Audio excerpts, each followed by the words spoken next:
One world currency. The New World Order. Those are the roots of trouble. I imagine that right now you're feeling a bit like Alice, tumbling down the rabbit hole. Let me tell you why you're here. You're here because you know something. What you know you can't explain, but you feel it. You felt it your entire life. That there's something wrong with the world. You don't know what it is, but it's there, like a splinter in your mind, driving you mad. It is this feeling that has brought you to me. This is your last chance. After this, there is no turning back. You take the blue pill, the story ends. You wake up in your bed and believe whatever you want to. You take the red pill, you stay in Wonderland. And I show you how deep the rabbit hole goes. All I'm offering is the truth, nothing more.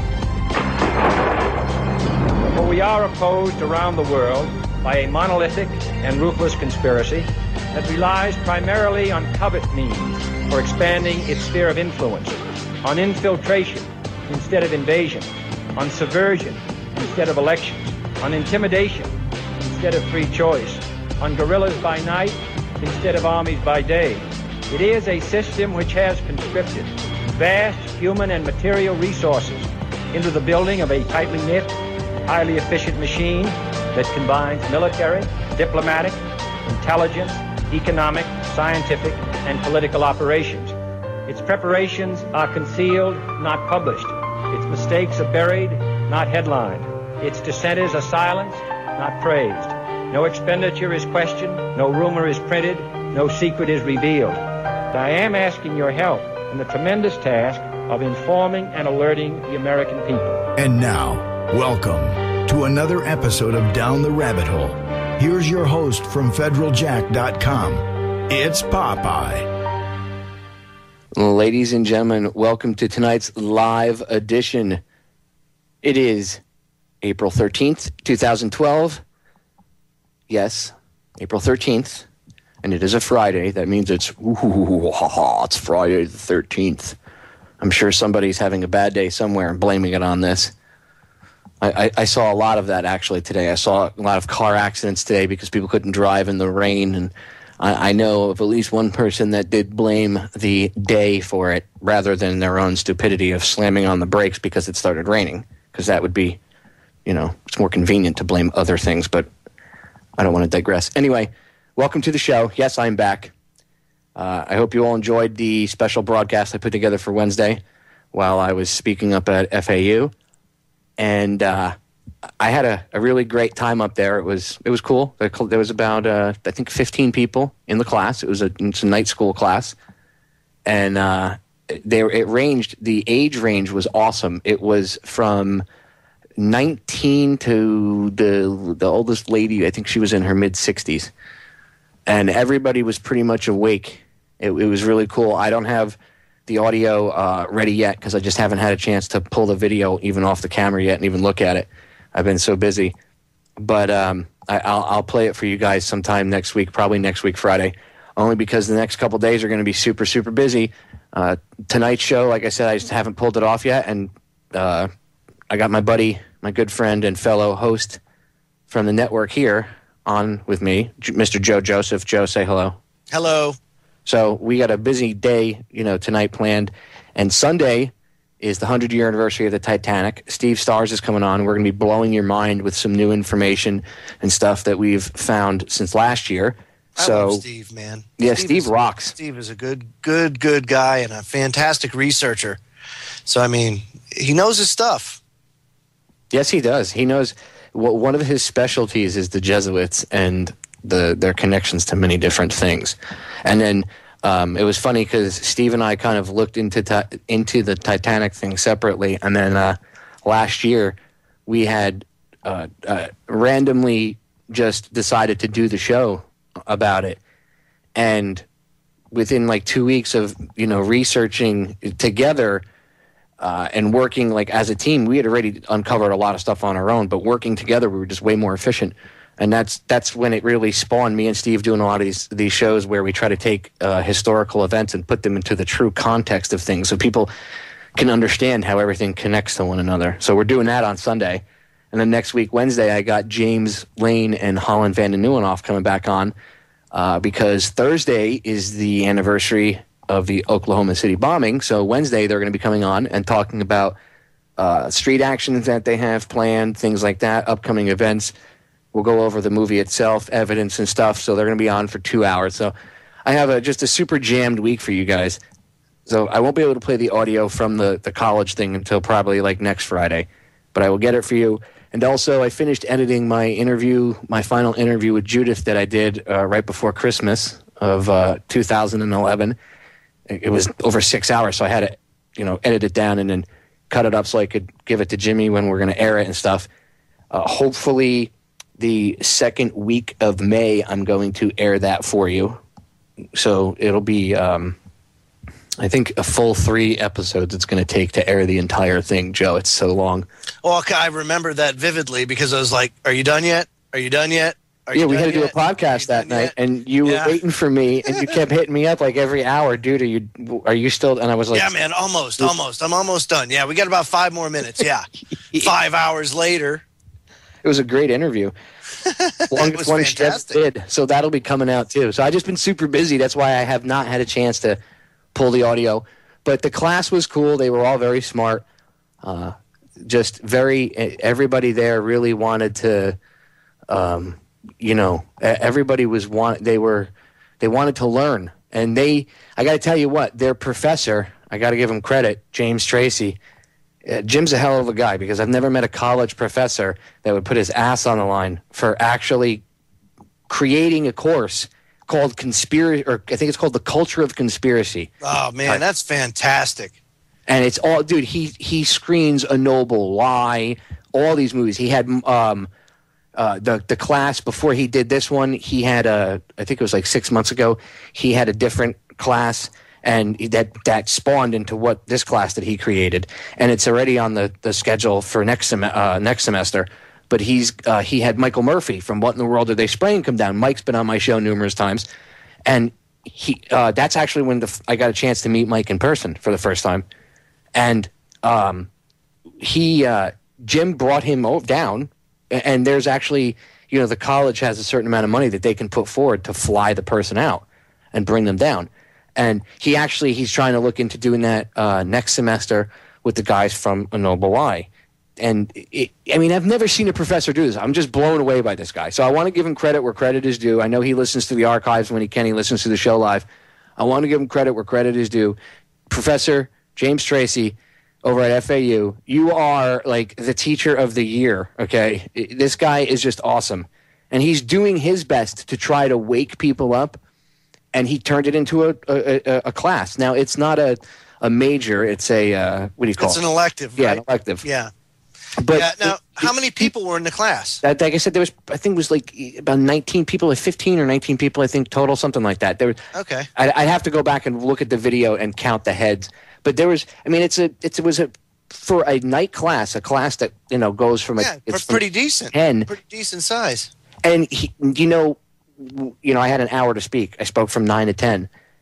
I went over to like 10:30, and I think only 3 people left after the time was up, and they actually waited another like 15 or 20 minutes before they left. Wow. And they wanted to interact. They were asking me questions, but they were all on point. They knew. So he's doing a great job because these people they didn't know about all the stuff. Like I was throwing stuff out there for them to research and stuff. The one line I always tell people when they start doing that is, it's very simple, that when you, or say you go and you conspire to commit murder, the government charges you with a crime, conspiracy to commit murder. If you conspire to steal something, well, they can put you in jail for that too. But the moment that you flip it around on them and say you conspire to do harm against the citizens of this country, why, you're a tinfoil hatter. Why, you're batshit crazy. Actually, he brought that up. He actually asked me to address that. He said, we were running short on time, and he said, I want to address the term conspiracy theory. And I said, well, it's really simple. I said, what's a theory? And they all just kind of looked at me. I said, and then they all kind of laughed, and somebody was like, an idea, I said, basically, yes. It's like me postulating, that something happened because of something. For instance, I said, the theory of relativity. or gravity, you know? I said, theories. And did Einstein get called a tinfoil hatter and pointed at and laughed at when he came up with the theory of relativity? Exactly. And they all chuckled and they were like, no. And I was like, great. So a theory, now we've established a theory isn't a bad thing. Now what's conspiracy? And then I did what, I pretty much said what you said. I broke it down how people are charged with conspiracy every day. Yep. So, I mean, basically a conspiracy theory is a theory that 2 or more people got together to do something bad. Well, that happens all the time. So how is that crazy and kooky?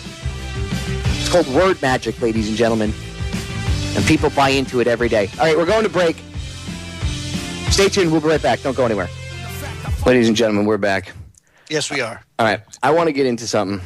And Joe and I were discussing this off-air before the show. Are you going there? Oh, dude, I'm going exactly where I went earlier.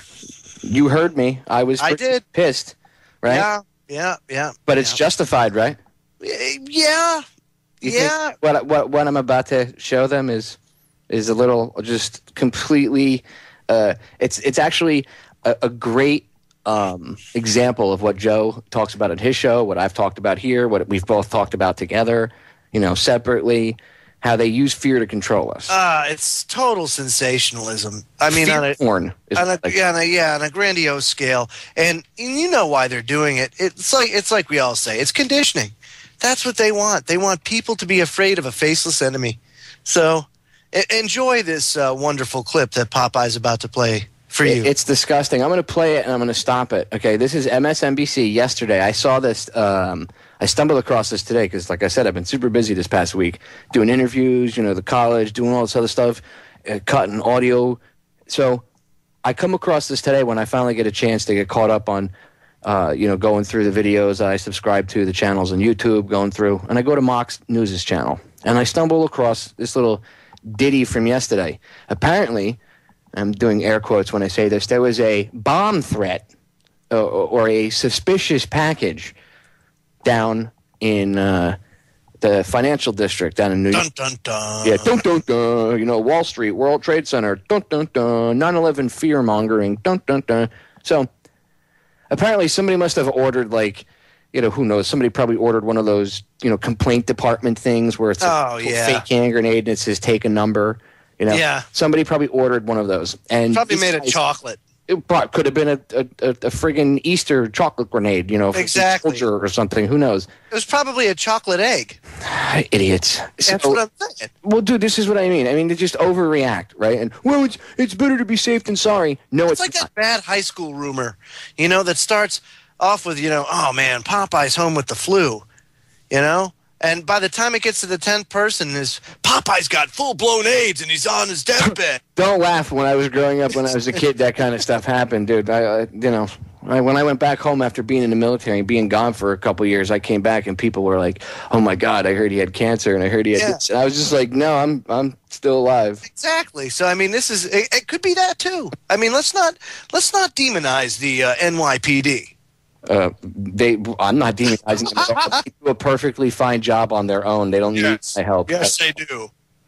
It's idiots. Anyway, so it wasn't the NYPD though in this case. That obviously they're going to overreact. So I guess there was an overreaction from them too. But the thing is, I guess the mailroom in the building, they X-ray the packages, right?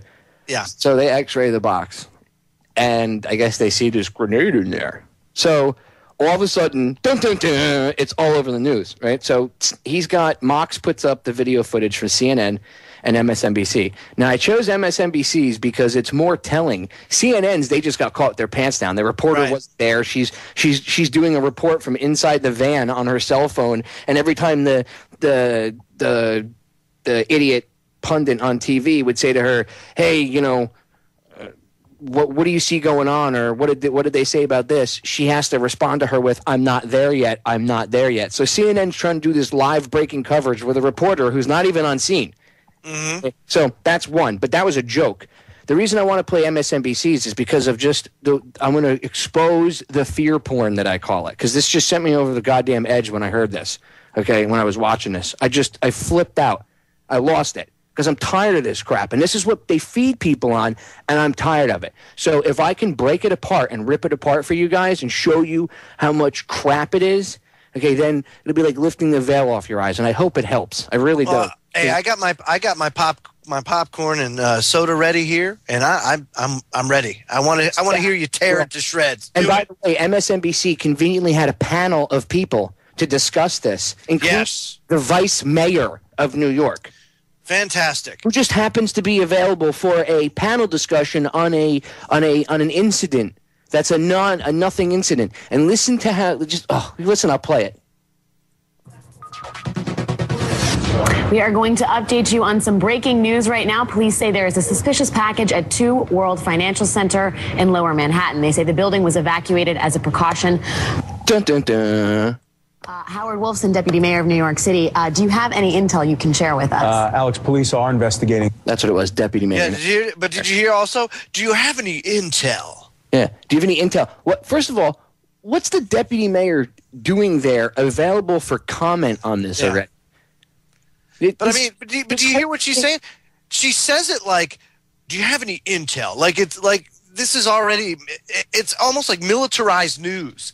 Yes, because they're plugged in. Do you have any intel on this situation? We'll go in there and get them, boys. Right? Over like a chocolate egg. This is only 17 seconds in. It gets worse. A suspicious package at 2 World Financial Center. The building has been evacuated, and it's an ongoing situation. That's what I can tell you now. In terms of New York City and, the remarkable job that the mayor has done, and certainly Ray Kelly has been very aggressive. Absolutely. Okay, first of all, so they start blowing Bloomberg right on it. Okay. Yeah, he's a billionaire, Hey, maybe get a piece. He's done a remarkable job. He's done a remarkable job turning New York City into a police state. Yes. Checkpoint Charlie. It's New York City, the city itself is like a prison island, basically. It is pretty bad, But it's getting bad everywhere, dude. It is. Well, New York City is kind of like how London, how the UK uses London like the testing ground. New York City is where it starts. Right. Yeah, they're progressing to that point. Mm-hmm. And Bloomberg's right on board with that. He is all about that. Gun grabber himself. That's it. Disarm the public, and we've got them by the cojones. 34 seconds in, and you can't even get a minute in without puking on this thing. It's this is almost as bad as when Salenti got. No. Dude, no. This is going to be about the comparable to that show. So. Oh, awesome. Yeah, here we go. Fighting terror.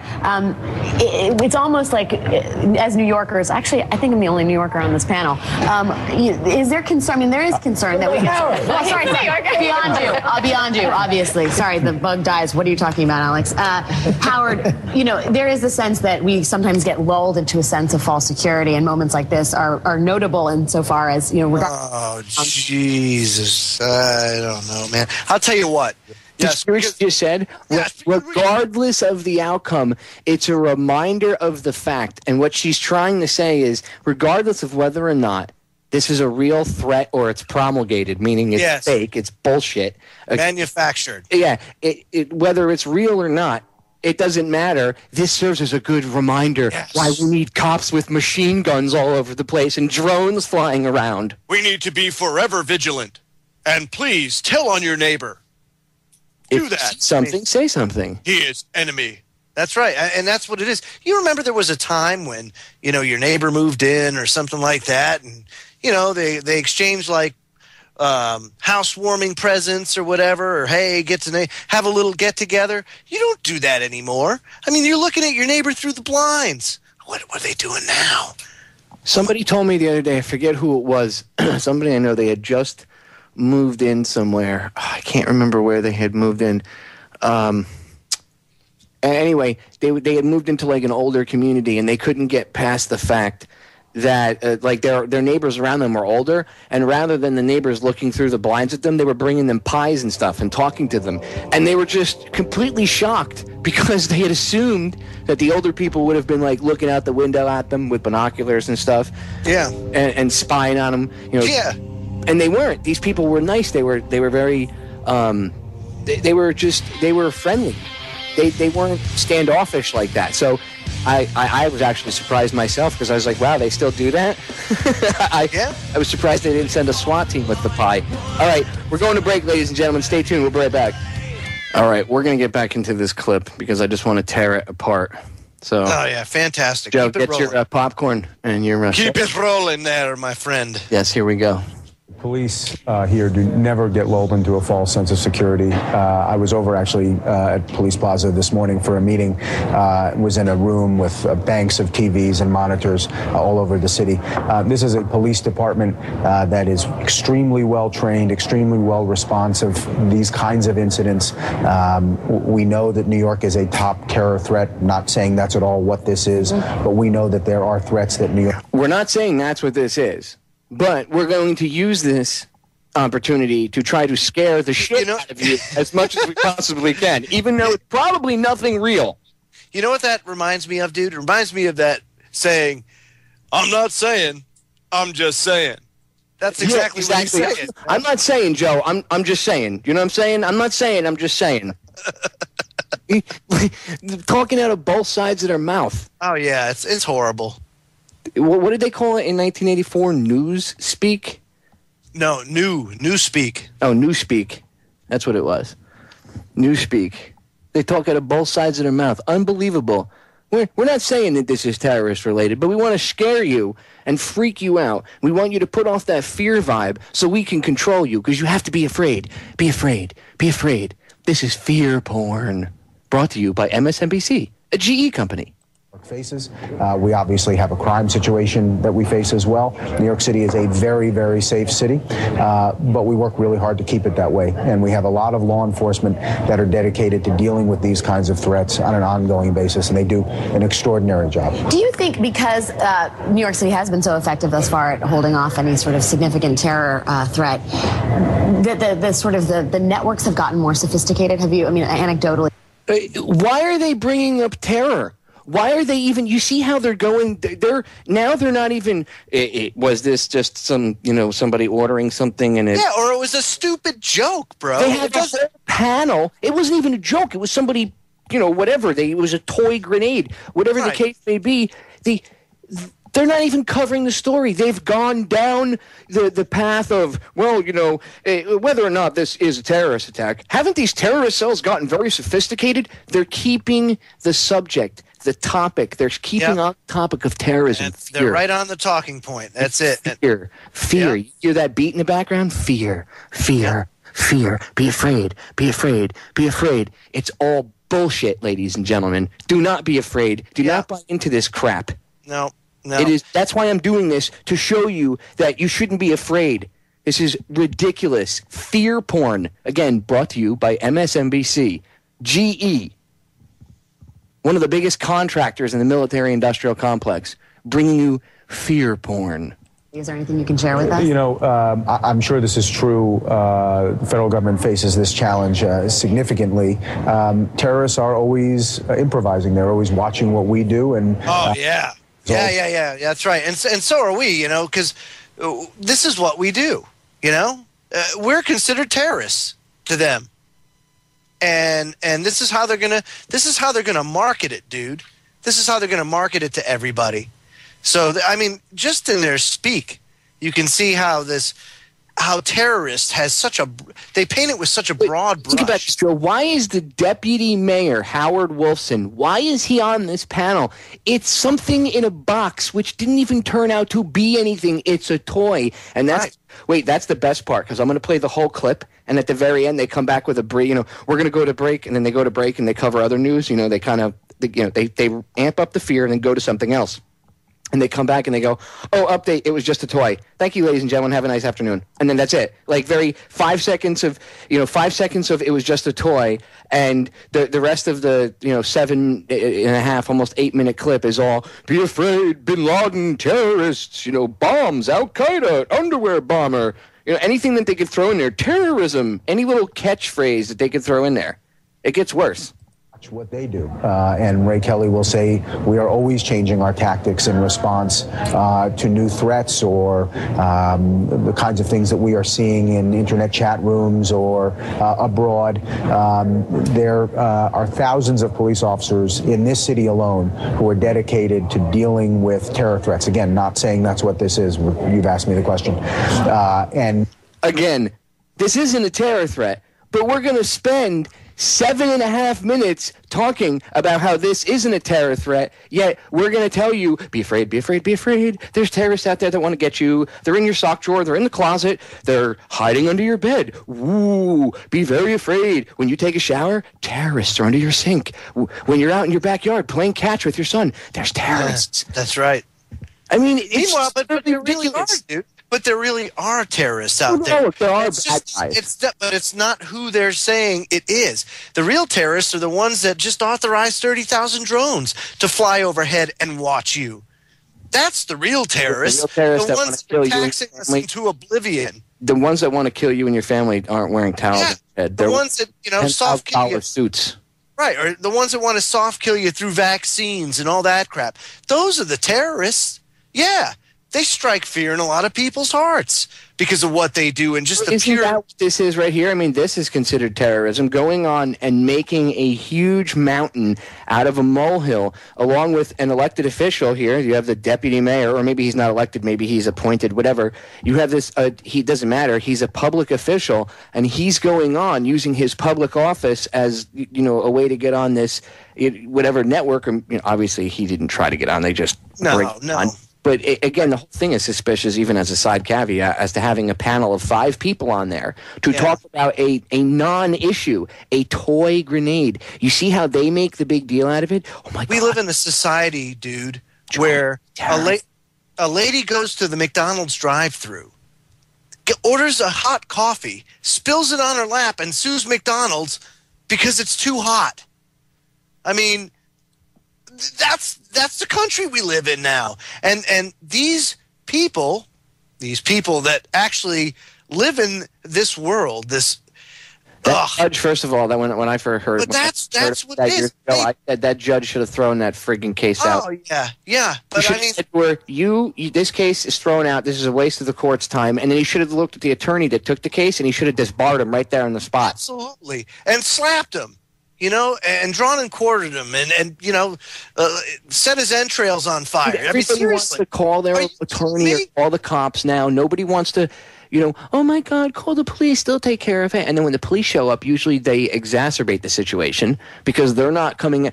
Old school cops used to come out, and there were ones that were dicks, but back in the day they used to de-escalate situations. Sure. Now they just roll up with their guns out, or tasers, and that's it. That's it. And all it's going to do is make things worse. That's all it's going to do is like you say, it's going to escalate things. Just handle your own business. Dude, I've told you this story before. When I worked in South Beach, okay, and I was running this tattoo shop down there, we called the first time we had a problem, and I was the manager. I was like, all right, I'll play nice. I'll do what they ask me. I'll just call the cops instead of doing it myself. I called the cops. Cops never showed up, and when they finally did, a couple hours later, they told us, just handle your own business and then call us to clean it up. No problem, dude. You want me to handle the business and then you come clean it up? I have that on your authority, huh? Yeah. Because they told us that they didn't, when they hear fight calls, they wait half hour to an hour before they even try to roll out because they don't want to get involved. They'd rather, clean up whatever's left. And hopefully, they said a lot of times we hope that the two people just leave and go their separate way and move on. Mm-hmm. So they don't even want to deal with it. So, okay, you don't want to deal with it? No problem. I'll do it my way. And that's exactly what I did. And word got around really fast of how we dealt with things at the tattoo shop. And a lot of the crackheads and drug dealers and scumbags, they stay away. Yeah, because they saw what would happen if you'd come up to a certain line. And when it's a deterrent. That was it. Okay, it's a deterrent, and an effective one. If they know that you're going to defend yourself, if you or somebody else, goes and attacks or does something to like your tattoo shop, they're going to stay away, dude, because they're going to hit somebody that's more vulnerable. It's kind of like a car. You remember the club? That thing you wrapped on the steering wheel and on the brake? It's still around. It's still around, right? Yeah, so the club. An auto thief sees 2 cars, one on the left without one with one. What do you think they're going to go after? They're going to go after the easy one. They go after dude, John Stolzen. He asked those guys in Rahway State Prison in Jersey when he did when he was doing the thing trying to show people that anti-gun laws were stupid and were, ineffective, gun control ineffective. And he asked them, what do you fear more? And they said, we fear, do you fear gun laws? And they laughed. They said, no, we fear an armed homeowner. That's what they fear. Because and as well they should. Of course, they should fear it. All right, we're going to break. Stay tuned, ladies and gentlemen. We'll be right back. Stop buying into the fear porn put out by the mainstream loser media. I mean, the other day, CNN actually let one of their pundits say the F word on air. I'm not kidding. They said the F word on air. Okay? I'm not surprised about the second thing they said on air. Of course, they would do that with all the race baiting.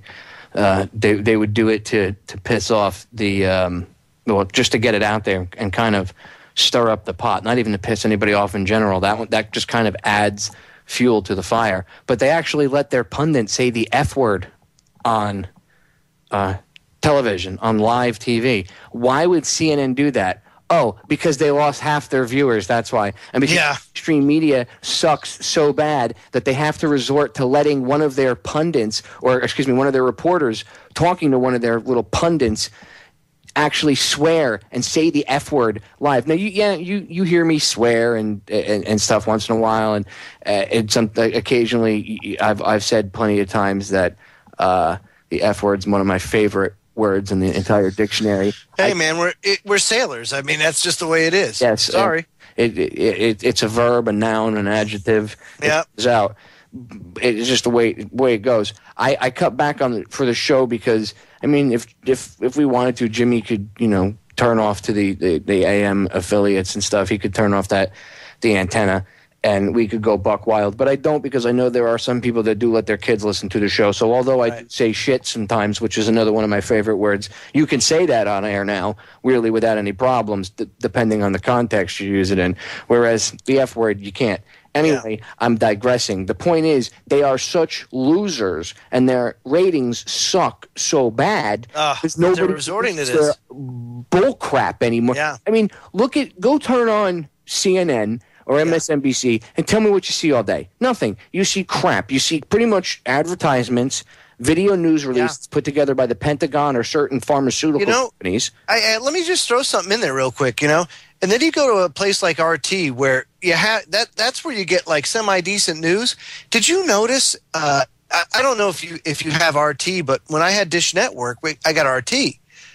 And they don't run a single commercial on their network from a company. It's all just inter-promotional, like cross-promoting shows and all that kind of stuff. But nothing. They're funded by the Russian government, so I know they don't need to run. They don't run anything. It's awesome. They are. I mean, they are a tad bit pro-Russian, but like our news isn't pro-American, right? So, compared to foreign stuff. Although but it's in their best interest. It's in their best interest to tell people in America what's really going on. But I don't see them. Wait. I don't see the mainstream having people like, I don't know, Susan Lindauer or what's his name from Architects and Engineers? Richard Gage. Richard Gage. I mean, you don't see them having anybody they talk to. All their guests, I don't want to name just 2 or 3 people because I'd be leaving out probably 100 equally as important or well-known people. The point is, they have people on that the mainstream media would completely ignore. So yes, it's just, I know where you're going with this. It's effed up that you have to go to Russian television to get the news that's really going on in your country. Or even, what is it? Press TV. Press TV. Iran. Got banned.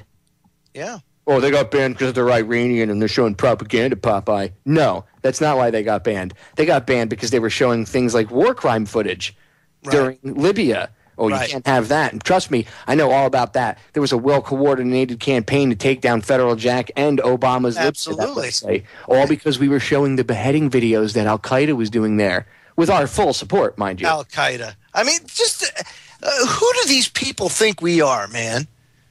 They think the general public, Joe, is so stupid that they can come up with this stuff and they can tell you that even though we're fighting Al-Qaeda in Afghanistan, now I'm doing air quotes when I say that because we're really fighting the Taliban. I mean, Panetta admitted that there was something only like, I think 90 Al-Qaeda fighters in total in the entire country. And they were like, well, then who the hell are we fighting? And he was like, well, we're fighting the Taliban. You know, the Taliban, they're just as bad. They helped al-Qaeda. And that's a misnomer, too. They did not. They flat out said, if you show us the evidence, we'll gladly hand him over to you, and you could do whatever you want with him if he did it. But show us the evidence that he did it first. We're not just going to arbitrarily hand somebody over to you if we don't know if he did it. We wouldn't want to do that. You know, it's only fair. Yeah. And we told them no. And I'm not saying that these guys are great individuals or anything, but I'm telling you the story that you've been told is a lie. Right. I know guys that are like, man, we're fighting in Afghanistan, dude, because the Taliban attacked us on 9/11. And I was like, no, not one of those attackers even came from Afghanistan. Yes, they did. Their hideout was in Afghanistan. I'm like, look, I know that you think that Cobra Command is somewhere, okay, and that in there, Cobra Commander Destro and Osama bin Laden all plot, you know, against the world, and terrorism is their ultimate goal because they just want to blow stuff up. I was like, who benefits?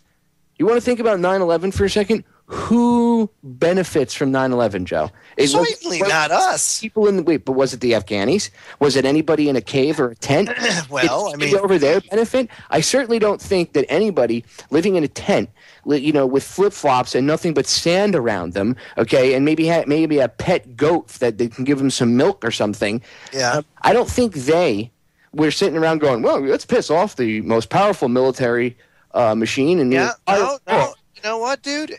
Actually, 99.9% of the people on this planet just want to be left alone. That's it. That's it. It's this very, very small. Who in the right mind would want to F with the United States knowing the response you're going to get? And there's so many people that are like, well, he just wanted to test us. No, don't play into your ego and your manhood like that. Exactly. You're playing up to your own childhood fantasies of, we're so awesome. Oh, why don't you just rub one out while you're thinking about the same story? I mean, it's retarded. Why would bin Laden, who, again, he's not Cobra Commander, he doesn't have Cobra Command inside of a cave somewhere where a dome opens up in the side of a hill, jets and shit fly out. This is what they have you believe. This is ridiculous. Utterly ridiculous. Remember the shootout? Remember the John Woo story when it first came out? I said to you, watch, they're going to have him jumping over his dialysis machine, slow motion Matrix style, as the bullets come by him, you know, and he's going to be dodging bullets. It's just ridiculous, man. Utterly and completely ridiculous. A 6'4" Arab on dialysis.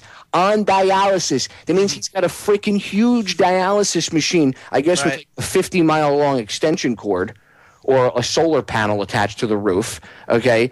And he's pushing this around from cave to cave and running around, and him and his dialysis machine make it from Afghanistan to Pakistan, right? And then when they raid his place, go look at the videos, okay? They raid his place. Where's the dialysis machine?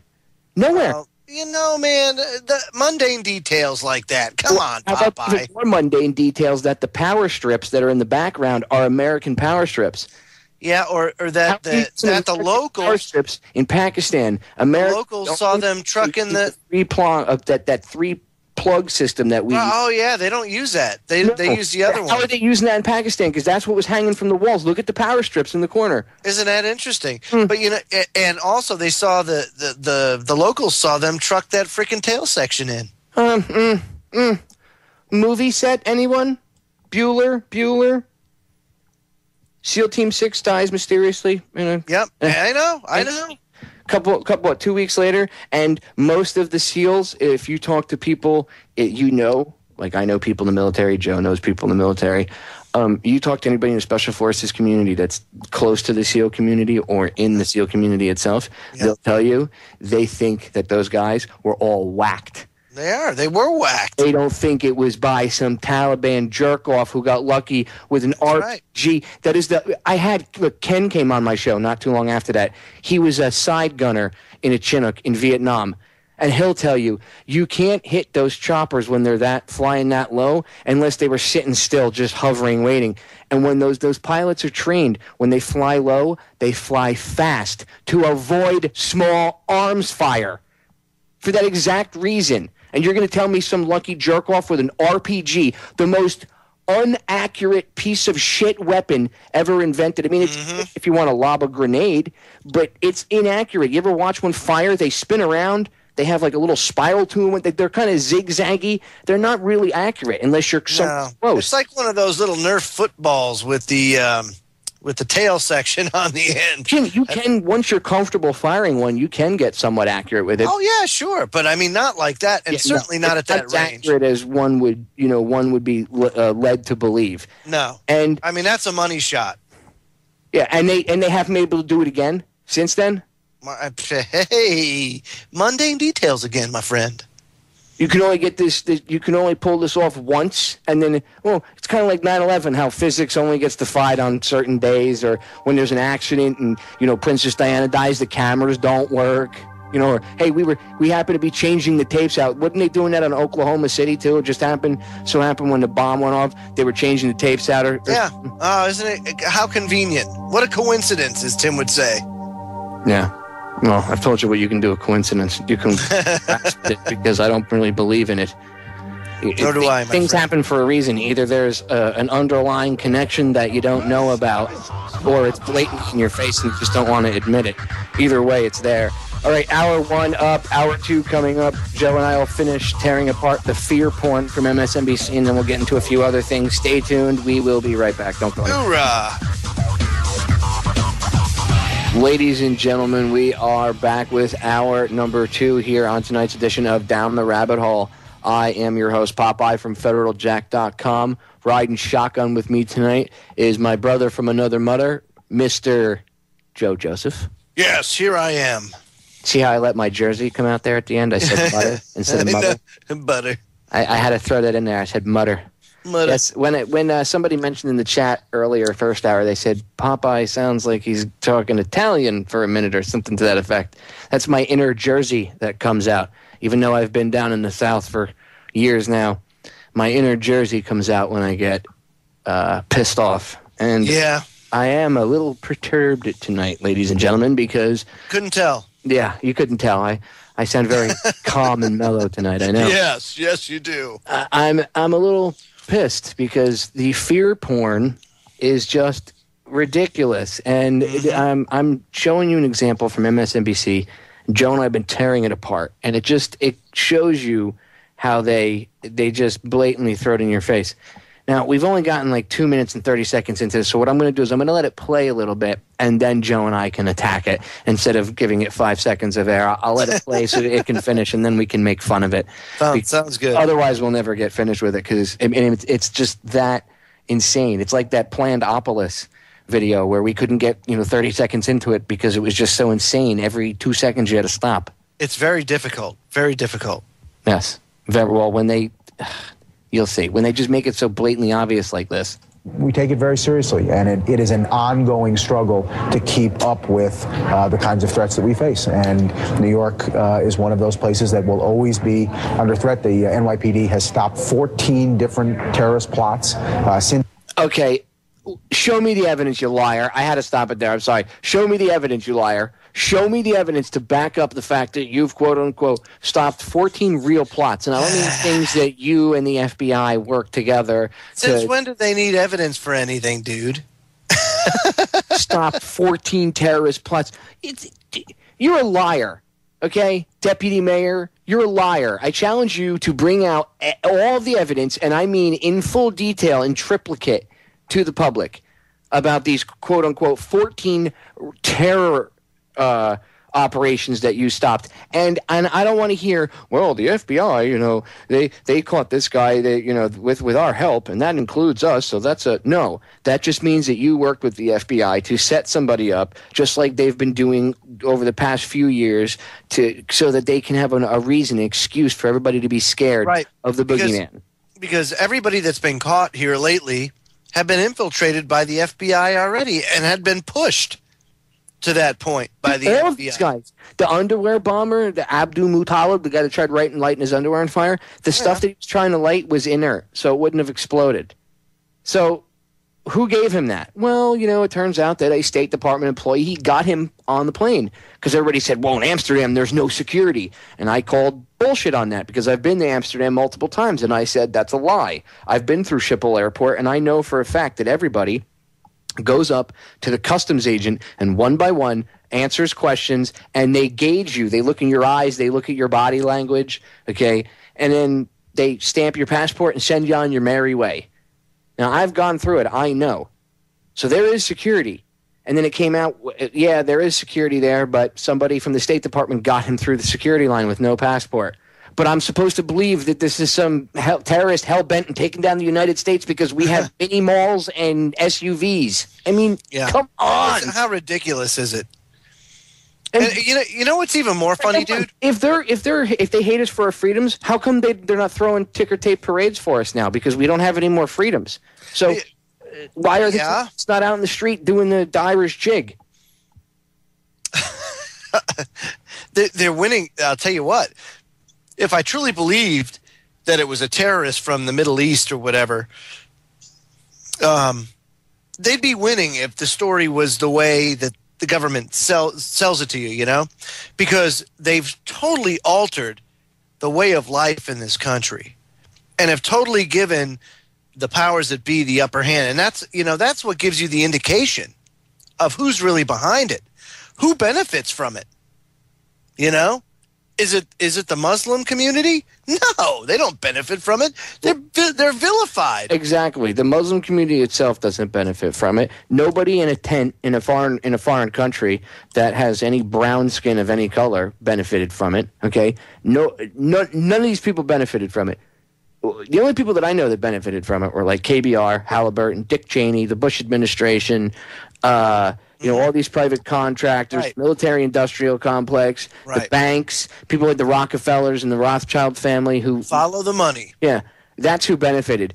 I don't recall Al-Qaeda having a party and saying, man, September 11th, yeehaw, that shit was the bomb, literally, boys. Man, we took down those towers. Man, we screwed everybody up. Yeah, they killed everybody. Their military came in and wiped us off the map, okay?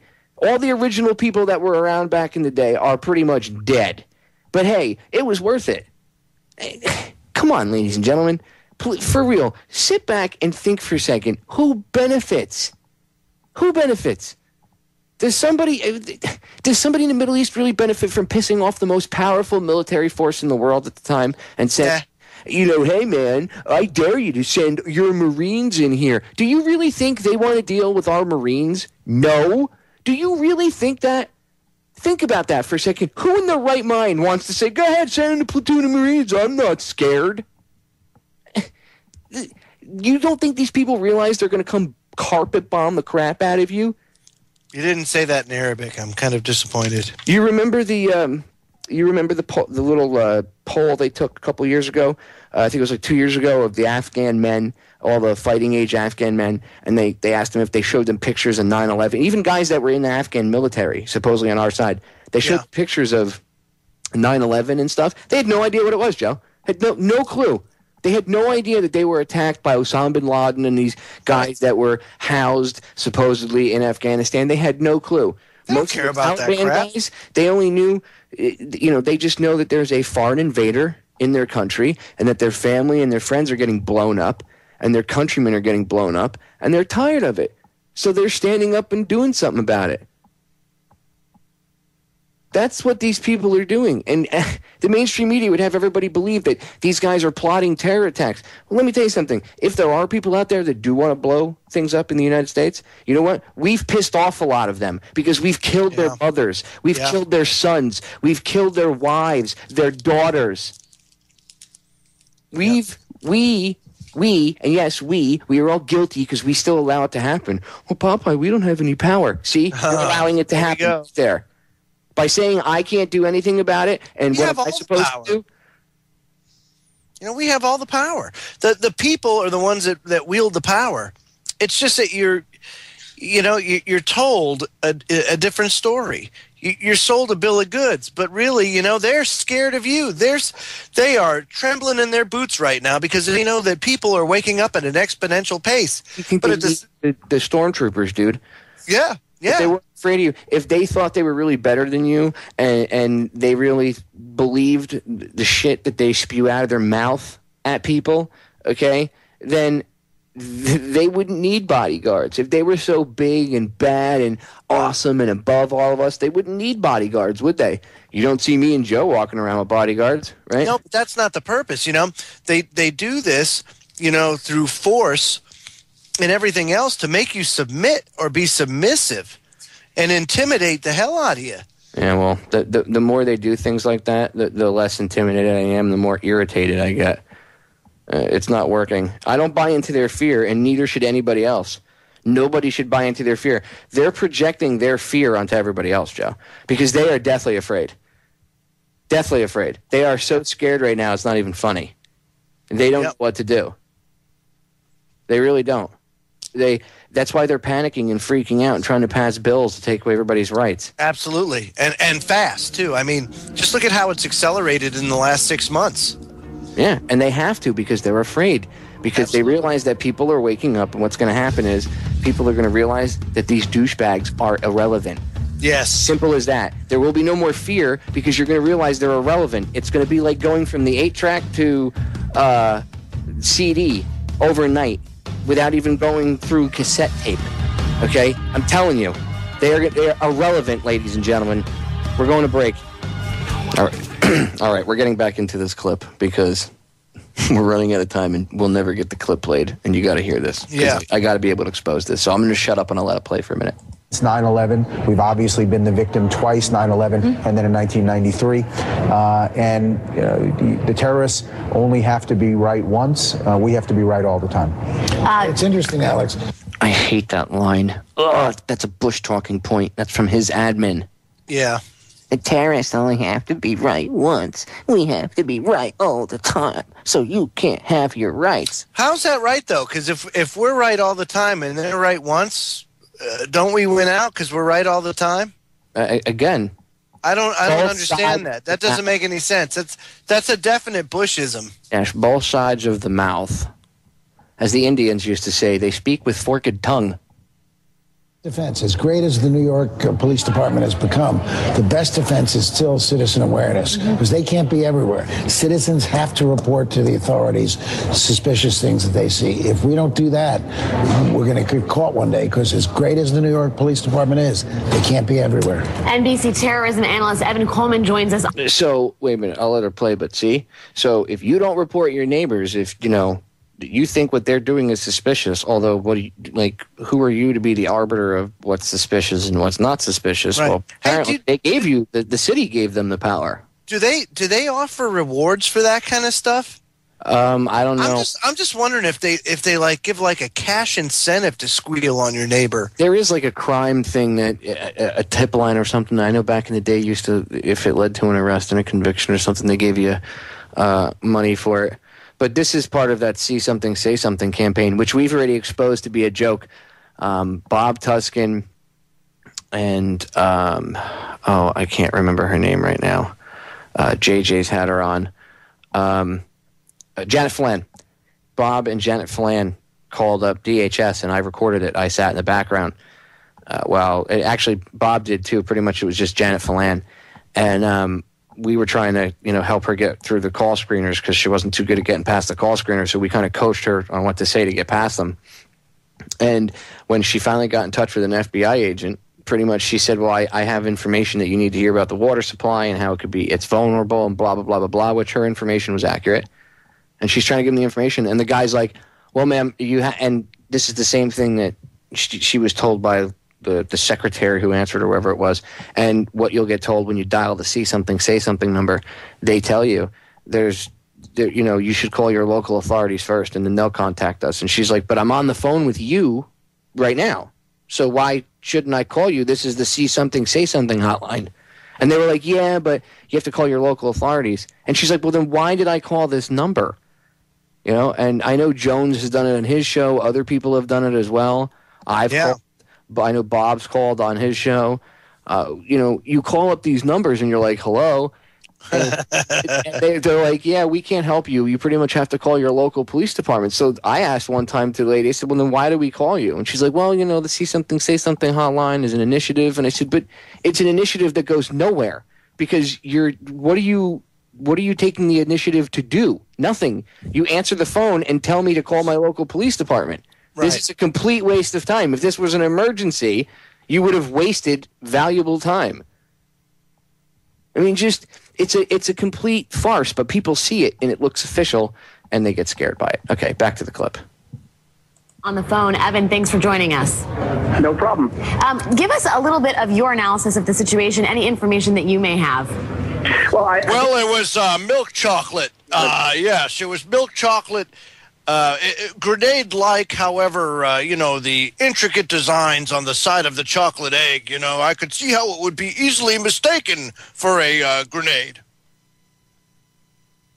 Caution. I would be careful about ascribing this to any kind of organized terrorist act or organization because, frankly, most of the organizations that we're dealing with, groups like Al-Qaeda, Hezbollah, etc., they would be probably more sophisticated than sending a grenade in a package. Unfortunately, there are other people out there, and there's homegrown extremists out there. There it is. That's what I was waiting for. Now let's get the home. Hold on. We're going to start something. It's called the Homegrown Extremist Counter. Okay, we're going to count how many times they say homegrown extremist in this conversation. That's one. Here we go. Who would like to make a statement, and what better way to make a statement than to, send something to the World Financial Center. We obviously know that after the, 9/11 terrorist attacks, this is an area that's under a tremendous amount of security. There's a tremendous amount of scrutiny, and certainly it's a great way of making a headline. But we'll have to see whether or not this really is a grenade. But I think, looking at least what the facts are right now, even if it is, quote unquote, a grenade in this package that's been discovered, it doesn't seem to be the work of an organized terrorist group. Most groups like Al-Qaeda are more sophisticated in this. And you can just look to the recent events. The last major attempt by Al-Qaeda to strike the U.S. with an explosive device involved a very sophisticated device that was hidden inside of mail packages sent from Yemen. But these were very, very sophisticated devices. This was not just a grenade. But like I said, unfortunately... And by the way, that was the printer cartridge bomb that he was just referencing. That was proven to be bullshit as well. There are homegrown extremists out there. There are people that... That's two. Headline. Number two. This is what this is. And Howard, certainly when you talk about terrorism and terrorist tactics in the 21st century, post 9/11, the idea of the lone wolf is something that's banned. Here we go, lone wolf. Have some. Which means homegrown terrorism, so that's 3. About a lot, and preventing a lone wolf from acting seems like 4. Almost catching a needle in a haystack to some degree. Well, that's certainly the case, and I think in a situation like this, the property managers and the NYPD are correct to act out of an abundance of caution. If a grenade is sent, or what appears to be a grenade is sent into a building, the appropriate thing to do in the world we live in is to evacuate the building and make sure that there are not other threats that the folks who work there are facing. Joining us on the phone now is WNBC Chief Investigative Reporter Jonathan Dienst. Jonathan, thanks for joining us. Sure, good to be with you. Jonathan, do you have any information on this situation that you might share with us? We're hearing that there may or may not be a grenade or a grenade-like object in a package at to World Financial Center. The building has been evacuated. Do you have anything else you might share with us? Yeah, well, we've been told it's a partial evacuation of the building there, and that it was a package that it appears to be that was mailed to this building that houses some of the Wall Street banks down near Ground Zero. It's across the street, the World Financial Center. And it does appear, based on the initial screening of this package, that there is a grenade-like device inside. It is unclear if it is inert or real, but after emergency service cops took a look, they called in the bomb squad.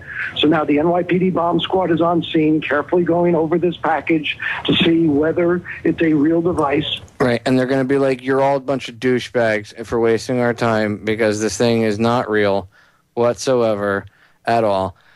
We only have about a minute before we go to the break, so I'm going to hold off, and I'll play like the last There's a little bit over a minute left, so we'll finish it up going into the next segment, and then we can just tear it apart and get into other stuff. But the end is the kicker. It's my favorite, Joe. Now, you've heard all of this, the fear porn, okay? You've heard it. You've listened to 3/4 of the clip. You've heard most of this just pumping out of be afraid, lone wolf, terror, homegrown terror, coming to get you, Ron Paul supporter, terrorism, sovereign citizen, must kill, death, fear, fear, fear, fear, fear, fear, fear. I mean, that's where they were going. Obviously, they didn't say Ron Paul or sovereign citizen. I was just throwing that in there for dramatic effect. No, but you know what? I wouldn't put it past them. Well, they tie into it. I should say dramatic effect. I was just throwing it in there because, they blame everybody. You have a Ron Paul bumper sticker or, don't tread on me sticker on your car, and all of a sudden you're a friggin' terrorist. It's insane. But you can steal billions of dollars from the country and rape little boys and little girls and, do disgusting, perverted things and be just an all-out pedophile. And, hey, you're just a good old guy. You live in bizarro world, ladies and gentlemen. We're going to break. We'll be right back. And they also have the FBI JTTF members on scene to help in the investigation in case this is any sort of real threat. Now, a cautionary note, we all know there are lots of inert grenades out there, and we've seen cases like this in this city before where a fake grenade or an inert grenade has been sent as some sort of hoax or threat. So that is always a possibility, but as a precaution, there is a partial evacuation of the building there as a result of this package with what appears to be a grenade-like device inside. Again, unclear if it's real or inert. NYPD bomb squad on scene. Jonathan Deans, thank you for the intel and the information, sir. We will obviously. Boy, I guess I shouldn't have placed that order from cheaper than dirt for that inert grenade and had it sent to my desk at work. Now this is where the funny part is, because there's only about 20 seconds left. So they do like closing thing, and then they go out to another story, and then when they come back, listen to what she says. Now you just heard like 7 minutes, between like almost 7 minutes and 20 seconds basically of just fear porn. Just be afraid, even though we don't know if this is a terrorist plot. There could be terrorists in your underwear drawer, so you must be afraid. We need more cops. We need loss of civil liberties. Blah blah blah blah blah. Now listen to this. Hours to come. We're going to take a break, and we'll be back with more. You have the sound. An update on the breaking news we were following. The NYPD now confirms that the suspicious device, found at 2 World Financial Center in Lower Manhattan was a novelty grenade. Police say evacuees will be allowed back inside shortly. And that's it. What crazy crap is that, dude? But wait, that's it. That was the end of it. That was the end. That was how they ended it. So 7 minutes of scaring the shit out of everybody, or attempting to, and then 10 seconds of, by the way, it wasn't real, and she couldn't even get it out. You notice how she couldn't even get it out without laughing? Yeah. She stumbled through it because obviously she even realizes this is just insane. I don't think she does. I think she's just a moron. Well, Matt, that too. She could be an idiot, but even I'm just saying it's so insane that even the bumbling tart that's reading the cue cards can't even get through it. And people will be like, "Oh my God, I saw on MSNBC today. I'm in my closet, honey. Come home from work. I'm in the closet. There were terrorists, 2,000 miles away. There was a suspicious package that someone got in the mail." People. For real? Well, hey, man, fear porn, you get the numbers up a little bit. People are kind of paying attention, right? Don't do anything for numbers. So they do. They went from like 7 to 12 people watching, I'm sure, during that. Dude, my website, federaljack.com, gets more hits than Chris Matthews' website does. Okay? And he's like one of their biggest loudmouth morons on the network. But wait a minute. Stop and just think about what you just said. I know. It's an ad hominem attack. Shouldn't. No, but Chris Matthews, who in their right mind would want to go to his website anyway? I don't know. That's really not saying much, dude. There are people that are like, man, did you see O'Reilly last night? He was on fire. O'Reilly's a douchebag. I would love to take him on.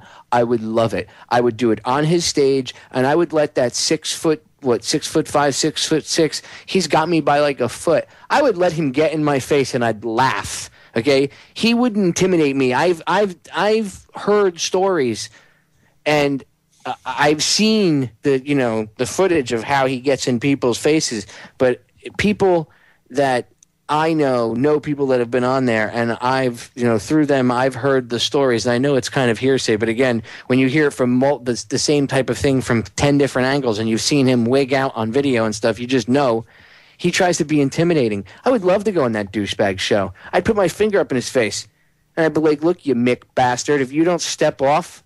That's right, bring like a step stool with you. I'd smack him right in his mouth, right on his show, dude. That's right. Right across the mouth and be like, shut your mouth, don't interrupt me and disrespect me while I'm talking. Dude, would you do that? I want you to do that with a squinty eye, a sailor cap, and a corncob pipe. Dude, and videotape that. I would, too. You don't think I wouldn't do it. Don't smack him right across the mouth if you start talking. Bill O'Reilly, ho! I would spit in Chris Matthews' face. I'd love to spit in his face. I'd love it. I know. Oh, Popeye, I have more respect for you than that. I know. You're an outside. No, I would like to smack him across the face because these guys are all fear porn peddlers. And as far as I'm concerned, they're just as friggin' guilty as they're the people that they work for. I don't care if they're just minions.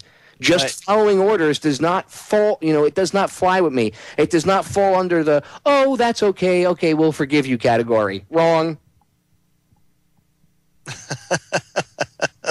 I'm just tired of it, man. And this fear porn crap, Joe, is out of control. Tell me something then. Give me a host on any of the mainstream shows that you wouldn't spit in their face. Well, the only one that I had, the last one I had respect for, got fired. So that doesn't. So none, right? You'd spit in everybody's face. Geraldo's a douche. I have no use for him either. I don't care if he went on Napolitano's show and was like, "Well, there are questions." I don't care. You think that exonerates him for all the other douches? He was just blowing Napolitano. That's all he was doing. Geraldo's a douche. He's in with the rest of them. Garbage. Right. So no, I don't have any respect for any of them. None. I don't watch the mainstream media. The only time I ever watch any of this stuff is so I could break it down for the listeners and show them how insane that this stuff is. That's the only time I watch this stuff. I can't watch mainstream media. When I was at the college the other night, I asked the class, I said, can you guys watch mainstream media? And they were like, no. I said, it's funny, right? Now you guys watch it, and you just see how insane the stuff is that they try to feed you.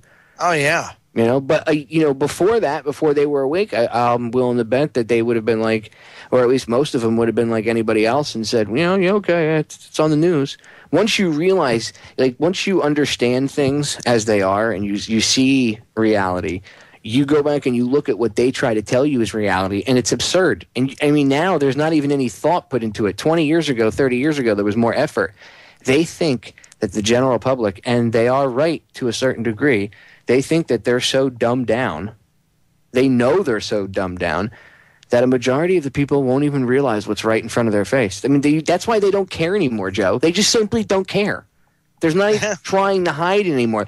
20 years ago, they used to try to hide when they did things. Now it's just like they're pretty much pulling their dick out on live TV and waving it in your face. And everybody's like, yay, politicians, come save us, because I don't want to take any personal responsibility and take care of anything myself. That's what this is about. If everybody just started taking care of their own stuff and taking responsibility for things that they did instead of trying to take what they don't like about themselves and project it onto other people and then attack it, if you would just take care of your own business, we wouldn't have this problem. But a lot of people don't, not only do they not have the drive anymore because they've, the hole that we have to dig ourselves out of right now, dude, is so massive. Absolutely massive, because even if you fix the problems with government, you still have so many people that don't know how to survive on their own. I mean, how many millions of people in this country alone, dude? Well, that's what I'm talking about. Again, personal responsibility. Right. Saying it's an epidemic. Exactly. It starts with the small stuff, and then it just goes through everything in your life. I live in an apartment. Right? I don't own a house yet. I live in an apartment. If something breaks, we have maintenance. But you know what? I'm a handy guy. I was an engineer. I did damage control. Damage controlman. We fix everything. Smoking oakum. Yes. Matey. We can. I could.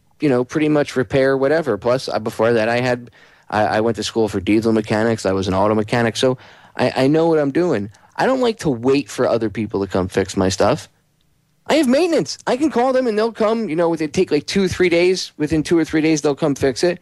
If I can fix it myself and I have the ability with what tools I have and whatever I have around me, and it's not going to cost me an arm and a leg, I'll do it myself. I'm not going to wait for somebody to come do it. Certain things, because I pay rent, yeah, you're going to come fix. And I make them do it because I pay rent, and I get on their ass about it because I pay them rent. Now, I remind them, just because I live in your apartment, you need me. You want my money? Then you're gonna earn it. You're gonna do what you got to do. But the point is, I don't like to even wait for them. I'd rather do it myself. I hang shelves. If I have my wife wanted shelves, I went to Home Depot, picked up the shelves, and hung them for her. That's how it works.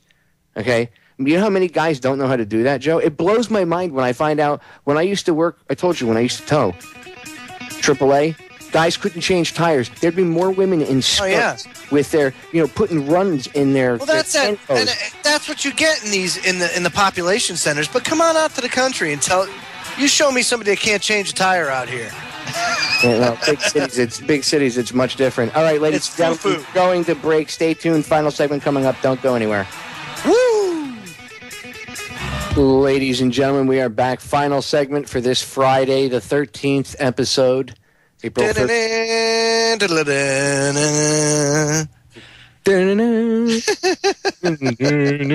That's what happens when you turn on mainstream media. That's what you hear. That's right. They want you to be afraid, Joe. Be very afraid of the boogeyman. I ain't a scared. Ridiculous. I hope that tonight the absurdity of the mainstream media was exposed and shown. I mean, look, let's be honest. You can't, this is reality. This is how insane that the stuff is that they want you to believe. It'd be like if I said to you, what color's the sky? And you said, well, Popeye, it's blue. I said, no, it's not blue, man. It's purple with yellow polka dots. And you said, no, it's clearly blue. There's some clouds in there, but I don't see any polka dots, and I don't know how you could say it's purple. And I go, look, man, it is purple with yellow polka dots. And if you don't see that, then you're an effing terrorist and you want to kill people. And that's the insanity of this. That's what they're saying to you. I mean, look, Homeland Security raiding a place for illegal hair straighteners. Who'd you save? ICE is out there. They're all vested up with guns on their hips. They're all walking around with their tactical thigh holsters on like they're badasses. Yeah. You're all a bunch of pussies. Every single one of you. Every single one of them. I would tell it to your face. You're all a bunch of pussies. You need a badge and a gun strapped to your hip to think you're a big man. I'm the law. I'm Johnny Law. And what are you arresting? People with quote-unquote illegal hair straighteners? What the hell is an illegal hair straightener anyway? Is there that much of an illegal hair straightener business? Yeah, apparently, dude. Apparently. I mean, who knew? Who knew? Isn't Department of Homeland Security though supposed to be worried about terrorism? Because they do have their curler directorate.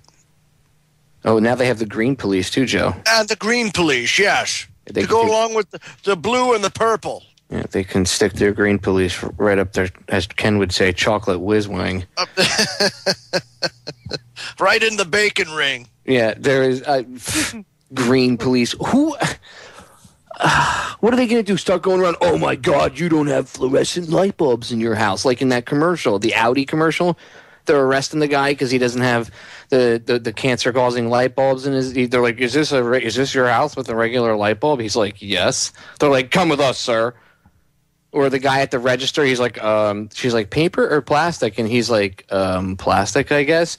And then the cop comes over and he's like, not today, dirtbag. And he puts him face first on the. Yeah, you're a tough guy. I take out dirt bags. Yeah, you're cool. Do you go home and jerk off looking in the mirror, telling yourself how awesome you are? Yes. You got to be, if so, you might be a TSA agent or you might, a DHS agent. It just sickens me. And, there are good people that work for these organizations that have no idea what's going on because they're compartmentalized and they're just caught up in that culture. Yep. You know what I mean? That culture itself is almost like a form of brainwashing because you just... Oh, yeah, you're into it, man. Oh. You are into it. You don't even realize it, and you just get sucked up into it. And then, obviously, some people wake up, they have their own epiphany or whatever, but I know guys that have quit, being police or, quit whatever agency they worked for or whatever, and they've it's always been whenever I talk to them about it, they've always told me that they realized what was going on. And, I know a guy, he quit the CIA. And when I asked him why he quit, he told me, and I quote, "I quit the day they turned the satellites from facing outward to facing inward."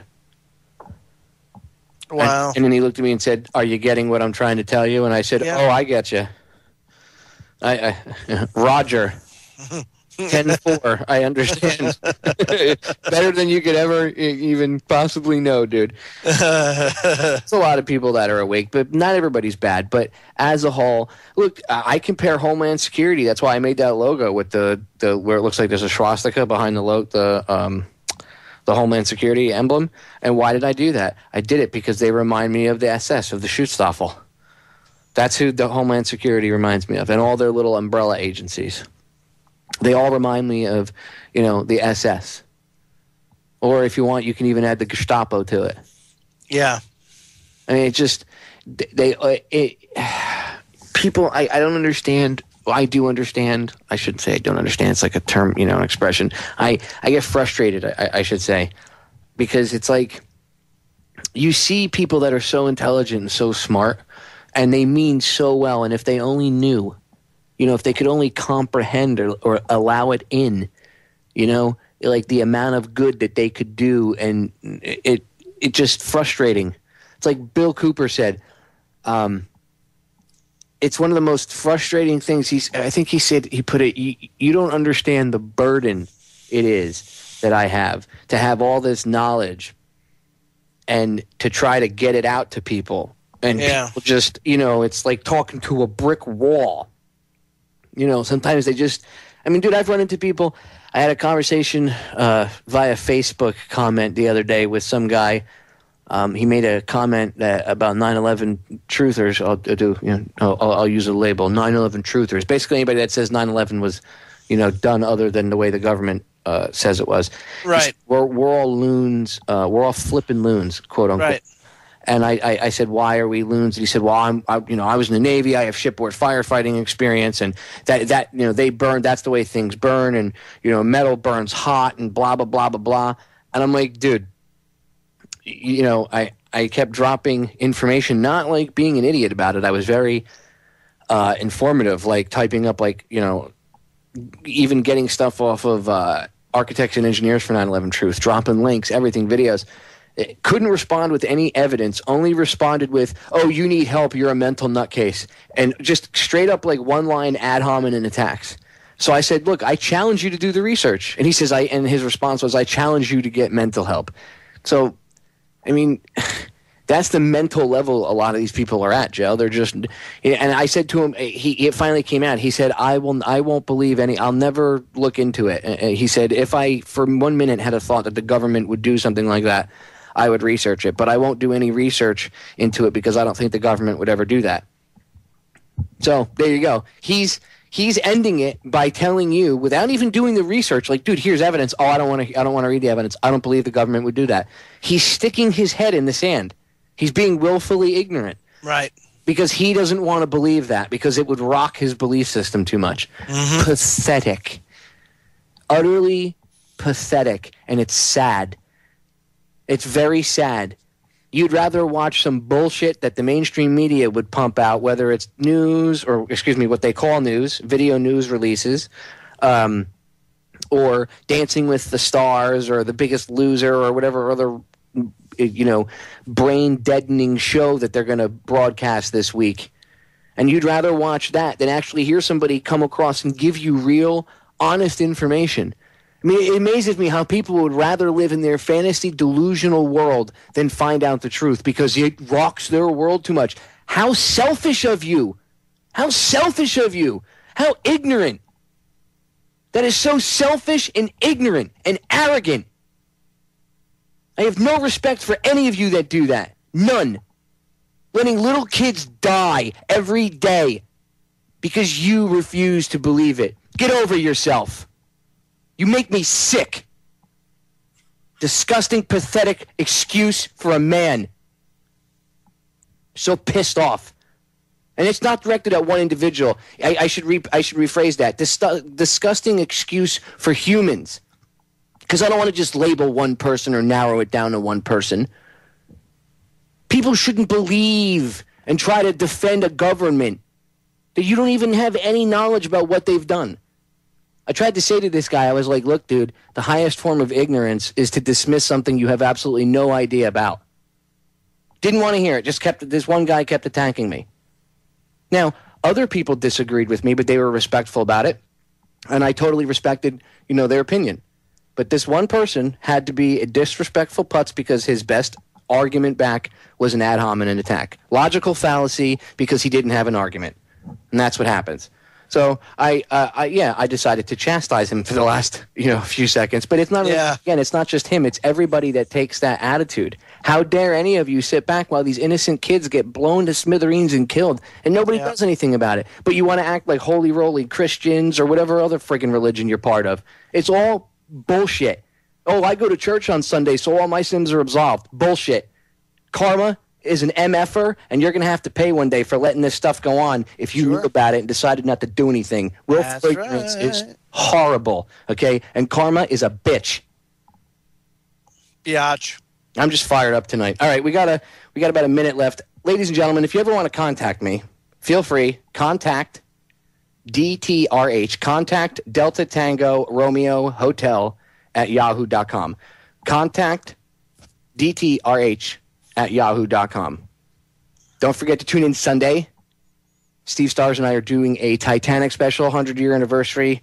Going to bring out some new evidence that we've uncovered in the past year of going over this. Some of this stuff dates back to the sinking itself that we're going to talk about. So, Joe, thank you for coming on. Ladies and gentlemen, make sure you tune into Joe's show, too, because Joe has a awesome lineup coming up. Joe, what's coming on Sunday? Got my brother coming on, who's he just recently was enlightened to that 9/11 didn't happen the way the government says it did. And he credits Jason Burmis and Loose Change for helping him understand. So what better way to discuss 9/11 than with Jason Burmis and my newly awakened brother? So we'll have that on my show following Popeye's show on Sunday evening. Awesome. Well, Joe, thanks again for hanging out. Ladies and gentlemen, thank you for tuning in tonight. Love you all. Research, research, research. Knowledge is power. No fear. We're out.